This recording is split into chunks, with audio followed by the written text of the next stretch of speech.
তহঁতে কৈ দিলি আন্টি জানে এটা ভাল খবৰ আছে কি ক আমি ৰেলৰ চাকৰি পালো আন্টি ঠিক আছে এটা কাম কৰচোন তুই বাহিৰত যাচোন আমাৰ এটা কাম আছে মানে প্ৰেক্টিচ কৰিব লাগিব কালি আমাৰ ডিউটি আছে বল বল বল ইহঁতি ইমান টাইম কি কৰি আছে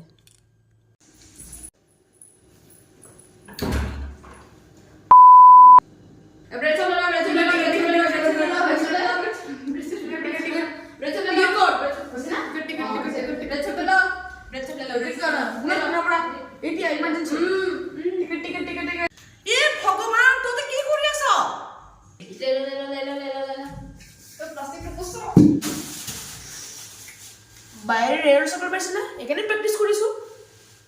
হে ভগৱান তো আপোনালোকে আমাৰ শৰ্ট কমেডিটো কেনেকুৱা পাইছে কমেন্ট বক্সত জনাব লাইক কৰিব গাইস লাইক আজি আমাৰ নতুন মেম্বাৰ আহিছে তো আমাৰ যিমান নতুন মেম্বাৰ আহি থাকিব আমি সিমানৰ লগতে কমেডি ভিডিঅ' বনাম আৰু আপোনালোকে অকমান মৰম দি যাব দেই বাই বাই